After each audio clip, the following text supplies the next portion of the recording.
We've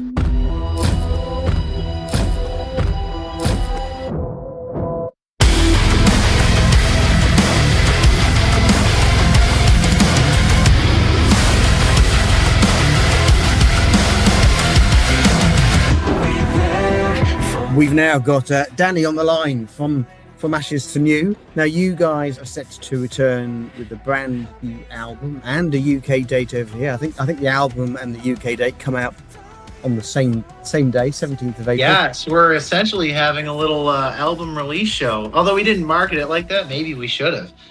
But it's going to be a sold-out UK show. It's going to be awesome.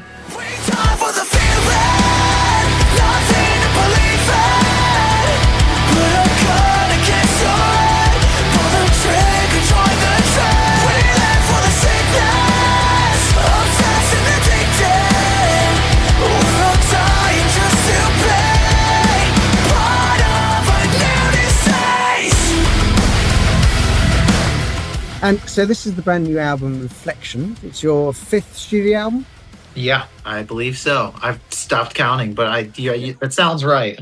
So what can you tell us about Reflections? I mean, this was an album that you started through 16 tracks away and started again, wasn't it?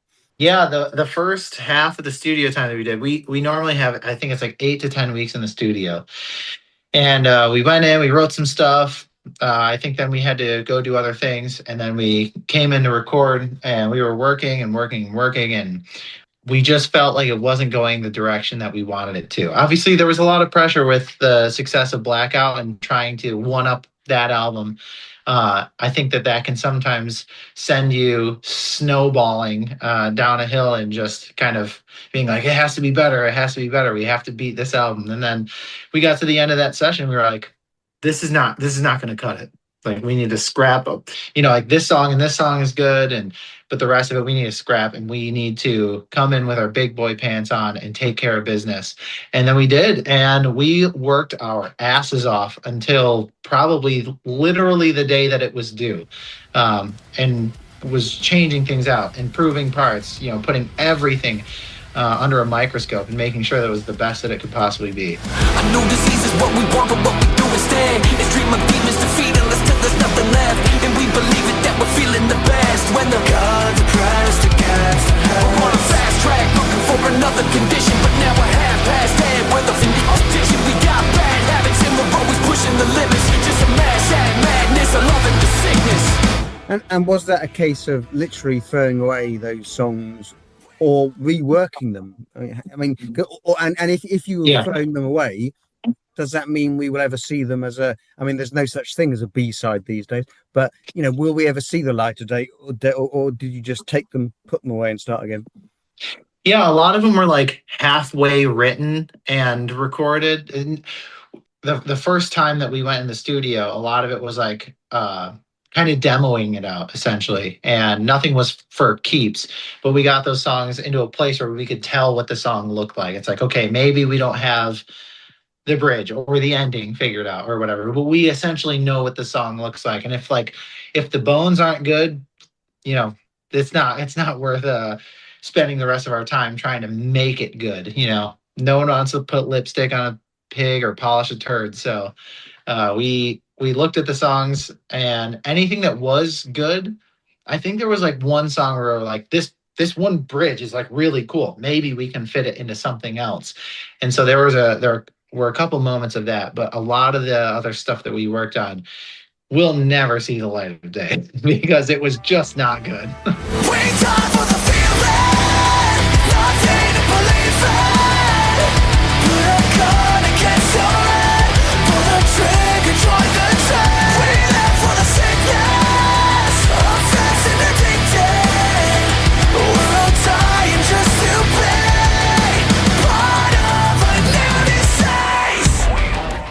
Are you forever writing on tour, jotting down ideas, or do you sort of go, okay, well, this is the touring phase, we're going to go into the studio and we're going to write in the studio?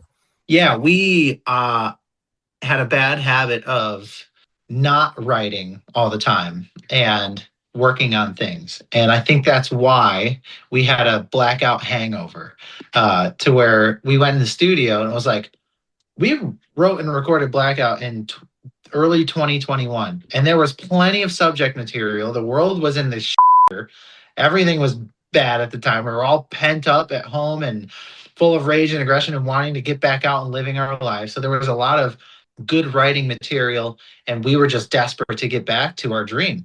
And then we toured that for 3 years and didn't write pretty much almost at all. So there's not a thing in this world that you cannot do for 3 years and then come back and be better at it. So we certainly, for lack of better terms, ourselves by not taking care of business and staying on top of it. And that is a lesson we learned very well this time around. We're like, hey guys, so let's not do that again. Let's continue writing. Maybe it doesn't have to be like we're working all day, every day, working on songs, working on lyrics, but let's at least keep the gears, moving. So that way, moving forward, if we have time, okay, hey, we got some time on the bus. Let's sit down and see if we can put something together. And while we're at home, still working on music, a couple of guys have already sent things back and forth that sound really cool. So it was a great learning lesson to have. Sometimes life bites you in the ass, and it's the best thing that can happen to you. I got a feeling there's a place for me, cause I can see the void has opened up a vacancy. Yeah, and once I'm there, ain't got no way to leave. If the demons lock me up, I'll throw away the key. Yeah, now I've been trying to keep my head calm, cause the minute I lose it, it's the moment that the dead come. Speaking tongues like it's red rum, pulling me to the darkness of the depths of descent from. Given that you did rip up and throw those songs away for Reflections, then presumably, like you were saying, you were under the hammer to produce these tracks by the deadline. I mean, did that actually a process? Sometimes you work better if you're under pressure and you have to do things. So, and obviously that must have worked out quite well for you guys. Yes, there was definitely that, and there was also a sense of we're going to work all day and night. Doesn't matter what the studio hours are. We're going to work all day and night to make this good. And two, whatever time we need to make this good and get it done, we're going to pay for it. Doesn't matter. So that, I think, was, yes, there was kind of essentially a deadline, but we took the pressure off ourselves by being like, whatever amount of time we need to make this happen, we're going to get that time. And so we actually did go over the next batch of studio time, and we booked 2 more weeks after that. And then when we went home, there were still things that were changed, worked on, recorded, and sent in to the guys to edit and mix together and stuff. So we definitely had the pressure of hey, this time around, we need to do it right. But there was also a lift of pressure by saying, hey, we're going to make sure that we get it done the right way. And if it takes more time, fine. Drag me to hell. The darkest part of me comes out, 'cause I can't run from what is hiding in the darkness, eating up my heart and pulls me down. Drag me. And so, what can you tell us about the album? Is it Blackout 2.0, or is this a new beast? I think we initially went in trying to make like a Blackout 2.0, and I think it ended up becoming kind of its own thing. And there was a sense of kind of we need to follow up this record, and it needs to be great, and it needs to be better, and let's just make it better than Blackout, but kind of the same thing. And I think that there is sometimes, at least in my opinion, an error in that way of thinking, because it's what we put out on Blackout was the best that we could make of that sound for that album. So to come back around and make 14 new songs that are like that, or 16 or however many that are like that but better, it's well, I feel like that would have happened on that record. So it's kind of like this, with sequels. Nobody ever likes the sequel more than, the initial movie. Because it's when you try to do something, when you do it for the first time, it's fresh, it's new, you're working on something that you haven't ever really done before. The second time around, you've pushed out as many of your best ideas as you possibly can. Trying to do that the second time around, that's really, really, really hard. I think ultimately in the end, the album ended up becoming its own thing. And I think that was really cool, because there are still a lot of elements of Blackout in it, but it is its own thing. Now I'm sick of battling all of these bad thoughts that I'm gonna have again. Should I lock them out or should I let them in? I feel them eating at my head again. And now they got an appetite, looking for a sacrifice. They consume my soul, they're never satisfied. I let them back aside, now I wish I had the time. Time to say my last goodbye. Drag me to hell. The darkest part of me comes out. 'Cause I can't run from what is hiding in the darkness. Eating up my heart and pulls me down. Looking at the singles that have come out so far, there's been a lot of sort of introspection. Is that the right word? Inwardly. Yeah, introspection. Yep. That's the word I'm looking for. A lot of looking inwards. But then I suppose I'm talking about the album that's called Reflections. I mean, is that's obviously a very conscious thing? Is that Absolutely? It's relationships. It's looking inside you. It's the demons inside you. And that was that a conscious theme that went through the album, or something that sort of evolved?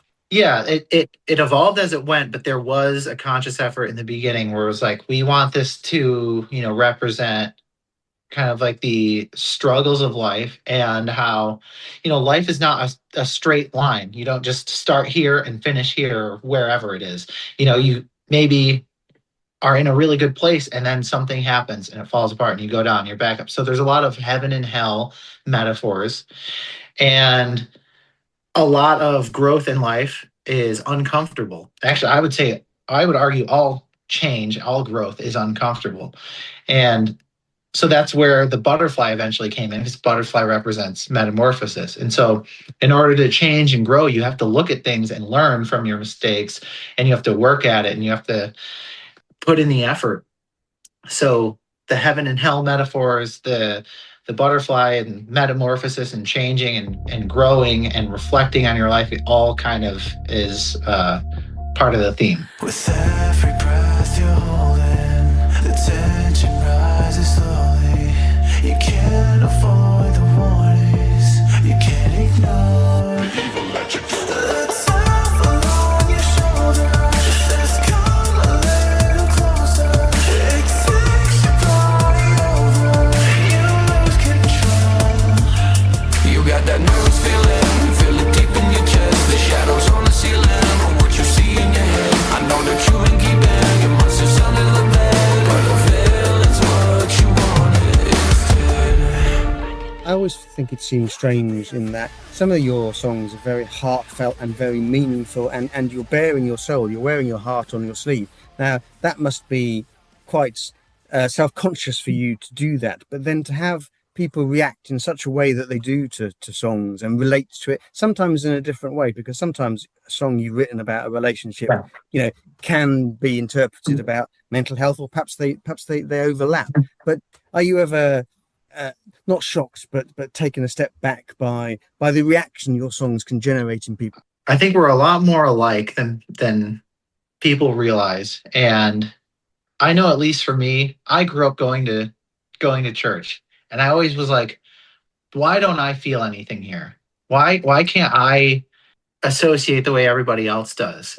And then I realized that my God was in music, because that was where I felt everything. And I've always kind of been like, I think, uncomfortable with sharing emotions throughout my life. And music was the way to get that out. And so I actually love when I really feel the lyrics, because I know that if I can relate to it, so can other people. And that's what really matters. And there was one song that we were working on where I came up with the chorus lyrics, and like the other guys had kind of written the music down, and Matt had written out this verse, and I had come up with this chorus lyric, and I was like in tears writing it. I was like, I love this. This is great. Because for someone who is so like, I don't know, not wanting to put myself out there emotionally, like that is the one avenue that I can. And I think for a lot of people, that is the one avenue that they can get their emotions out. So it's always a surprise in the sense that, you grow up dreaming of being able to do this. And when it does finally happen, you're like, wow, I can't believe that it's happening, and that people are relating to it, and that the message is received, and that people are getting something good out of it. But at the same time, it's like, I truly believe that we're all more alike than we know. And so if we pour our hearts into something, people are really going to receive that. And it is rewarding to see that people receive our music so well and they really feel it. I could be a villain for you. I could be the worst thing you do. I'd be the devil's voice, the awful choices that you carry with you. I could be the dark side of you. I could be the light in your truth. I'd be the devil's voice, the awful choices. I could be a villain. And we started at the beginning by talking about the albums coming out on the same day you're playing the 17th of April here in London in the Dome. Now, you're not a band that have heavily toured the UK before. Am I right in that? I suppose, why is that? And why is now the time, or is this now a conscious thing to get over more? This is a really good question. So there was obviously the band when it started back in 2013. It was a completely different lineup except for Matt. He got Lance along the way, and then the band kind of fell apart and a bunch of guys left. Tried to tank the whole thing. It was crazy. Matt, I think, and the rest of the band I don't think the band had hit Europe in that time. There wasn't really an opportunity to yet. They had done Japan, they had done Canada. I think maybe Europe was slated to happen soon after that, but then everything falls apart, right? And then Matt's got to go through this rebuild and figure it out. That happens in 2017. And that's okay, so he's putting the pieces together and we got to make a record. That doesn't come out till 2018. We do 2 years of touring, maybe. So we're just kind of getting our feet under us. COVID hits. Everything shuts down. No touring then. That lasts about 1.5 years. And then we finally start getting back out to touring. We tour 2022, 23, and 24, and we're hey, we can finally probably get over there. Let's work on getting over there. And I think that is really the reason why it just took so long. It was band had to reform in 2017, COVID hit in 2020, and then it was had to get a couple years of touring and kind of financially rebuilding before we could get out to Europe. We even had a couple festival dates, but we couldn't secure anything else around those. We had to cancel those because we would have lost so much money, an unfathomable amount of money, if we just went and did those festivals. So this time around, it's a very calculated business decision of okay, we can afford to burn this cash to make this happen and to give the fans who have been waiting all this time a show that they deserve. So this is the first of many steps to getting us into Europe much more often. And the idea was to test the waters. We did whatever it was, 6 or 7 shows, and we're we'll go over, we'll make it really efficient, 7 to 10 days. We'll play the shows and we'll get out. And if the shows do well, then that can be a signal to the promoters in Europe that, hey, we can sell these shows out. Let's build out a more robust tour next time. So that's kind of the whole thought process behind it. So the PR answer is yeah, we're super excited to get over there. But the real answer is man, hit the fan with the band, hit the fan with the world, and we're now finally just making our way over and kind of establishing ourselves so that we can have more shows over in Europe. Sticks and stones, they break my bones, but your words make me wish that I was dead. I sold my soul, but I still owe, 'cause I always pay the price for your regrets. You keep filling me with holes and emptiness that I go home. I would die for you. With these dates you've got coming up in April, I mean, if everything falls into place, then 2027 we'll be back for more dates on the back of the album being out, and even festivals. Is that sort of plan? If we play our cards right and the right opportunities arise, we may be back in Europe before the end of the year. It depends.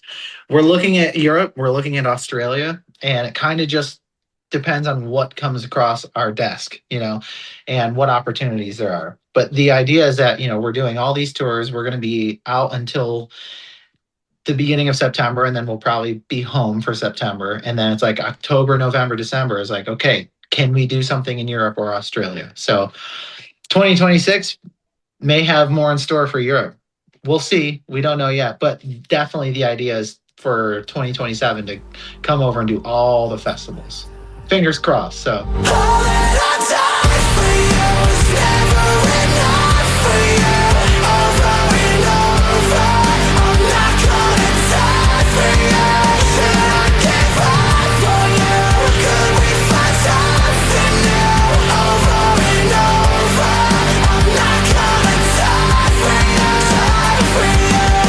Well, I look forward to the album coming out, and then seeing you over here in the UK. It's going to be a blast, and I cannot wait. It's going to be awesome. Thank you ever so much. Thanks for having me, man. I appreciate it.